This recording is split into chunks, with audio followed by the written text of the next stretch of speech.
The distant rumble of drums resonates through the air, heralding the arrival of Viking warriors emerging from the dense foliage. As a hushed whisper reaches your ears, a shiver cascades down your spine. Could those be the legendary Berserkers? Indeed, we are about to embark on an enthralling journey into the captivating saga of the Viking Berserkers, formidable warriors who undeniably altered the course of battle.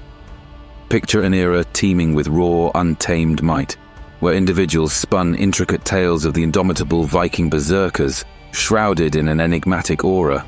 They were a formidable presence to be reckoned with. More than mere mortals, they embodied the essence of the untamed wilderness. Revering and even aspiring to emulate the most lethal predators of nature, the bear, the wolf, and the wild boar, they became living, breathing conduits of primal power. This was not a mere enactment of roles, no superficial charade. It represented a profound and spiritual amalgamation, a delicate threshold traversed between man and beast, an earnest endeavor to harness the spirit, strength, and unwavering valor of these creatures of the wild. The origins of these awe-inspiring warriors can be traced back to a time even before the Viking Age was christened. Now envision yourself standing in front of the grandeur of Trajan's Column in Rome, an architectural marvel completed in 113 AD, each depicted scene a living homage to Emperor Trajan's significant triumph over Dacia. Look closely and behold the Roman soldiers, the auxiliaries, their compatriots, those tribal fighters from the territories that lie beyond the Rhine, barefoot, without a shirt, preparing their hearts for the ensuing battle. Those arms, those helmets, they're unmistakable. They're the signature equipment of the Germani. A few of these gallant combatants are sporting bear hoods, while others are adorned with wolf hoods. Then, in a burst of revelation, for the initial time in recorded history, we witness the Germanic bear warriors and wolf warriors engaging in combat side by side. However, it's not until 872 AD, during the epic Battle of Hafrsfjord, led by the famed King Harald Fairhair of Norway, that these mythical warriors re-emerge in the historical record. Initially, Berserkers were hailed as the pride of the kings, their names resonating with honor in the sagas and poems. They were revered as the king's Berserker, the hall-challenging Berserker, the Holmgang and the Viking Berserker. The renowned King Harald Fairhair actually commissioned Berserkers to expand his kingdom. Other Nordic monarchs emulated his strategy, integrating these fighters into their herdmen or personal protectors. These were the dependable guards, the creme de la creme of the fighting forces, the lauded heroes. Nonetheless, as time passed, the perception of these berserkers started to transform. From heroes, they were recast as boasters who caused destruction and plundered without any regard for law or order. Later interpretations by Christian commentators even labeled them as pagan demons. They were more than just warriors, they epitomized the raw and unleashed savagery of battle. You see, in the ancient language of the Norse, a berserker was a warrior who entered battle in a state of unfettered, frantic rage. They would fall into a sort of ecstatic trance, creating an aura that was simultaneously terrifying and awe-inspiring. This fierce tradition has permeated our modern English lexicon, giving rise to the term berserk, which we use to describe someone or something violently uncontrollable or wildly unrestrained. The presence of these berserkers is found in countless sagas, inscriptions, and Old Norse texts, with their fear-inspiring might resonating throughout the ages. Yet, despite their unmatched fierceness in combat, these berserkers remained steadfast in their religious practices, their faith unshakable.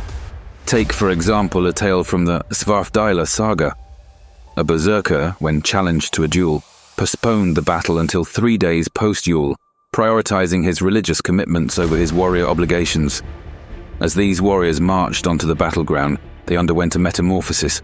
They would roar like ferocious beasts, froth at the mouth, and even gnaw at their own shields. Stories tell of them becoming impervious to steel and fire during these frenzies, causing mayhem in enemy lines.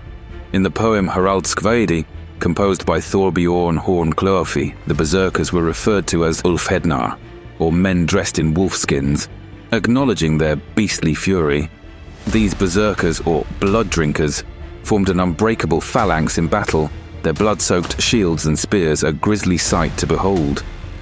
Once the frenzy ended, they reverted back to their normal state, drained but alive.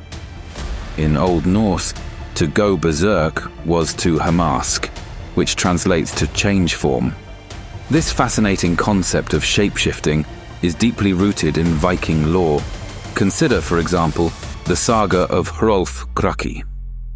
In this saga, we encounter Bodvar Bjarki, a berserker who employs his shapeshifting skills to fight for King Hrolfr Kraki. According to legend, this formidable bear vanquished more foes than any 5 of the king's champions. Even in death, the berserkers' affinity to the bear endured. Their corpses were respectfully covered in bear skins, a final salute to the beast they so admired. This potent symbolism continues today, reflected in the bearskin caps worn by the guards of the Danish royalty. Let's delve into an intriguing aspect known as the Berserker gang. This was not merely about a fury confined to the battlefield, but was also an influence on intensive labor. It was a wild, uncontrollable wrath that could transform the impossible into possible. This phenomenon of Berserker gang, typified by a rage that could not be contained, manifested not only in the midst of combat, but also in strenuous work. Those under its influence demonstrated extraordinary feats that stretched beyond normal human limits. The onset of this state was marked by shivering, teeth chattering, and a cold feeling that swept over the body, followed by swelling of the face and a shift in complexion. Alongside these physical signs, an insurmountable heat would build up, eventually exploding into a rampant rage that triggered them to emit howls like wild animals. Regardless of friend or enemy, they attacked indiscriminately, gnawing at the edges of their shields and mowing down anyone who stood in their way. After the Berserker gang subsided, a deep mental fog and exhaustion would settle in, persisting for several days. When Viking communities prepared for battle, the Berserkers would don special attire, perhaps the skin of a wolf or bear. This represented their identity and served as a conspicuous warning to allies to maintain distance when they were in the throes of their fury. But what sparked this violent frenzy? Some theories suggest the use of hallucinogenic mushrooms or excessive alcohol.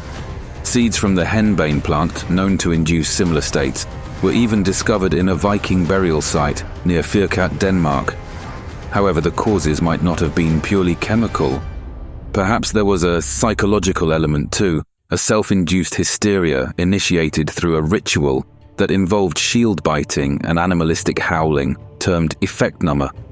Conditions such as post-traumatic stress disorder, epilepsy, and other mental health issues have also been proposed as potential triggers. Jonathan Shea, drawing parallels between the berserker's rage and the hyper-arousal witnessed in combat veterans suffering from post-traumatic stress disorder, characterizes it as a state that can lead to emotional detachment, a propensity for explosive anger, and persistent hyperarousal if survived. So tonight, as we gather around this crackling fire, let us collectively honor the berserkers and the indomitable spirit that drove them into battle. These fierce warriors were more than mere fighters. They embodied an era when tales of valor, courage, and unbridled frenzy became the stuff of legends. Although the organized berserker warbands had faded into oblivion by the 12th century, their legacy and folklore persist, captivating, enchanting, and still instilling a sense of fear within us to this very day.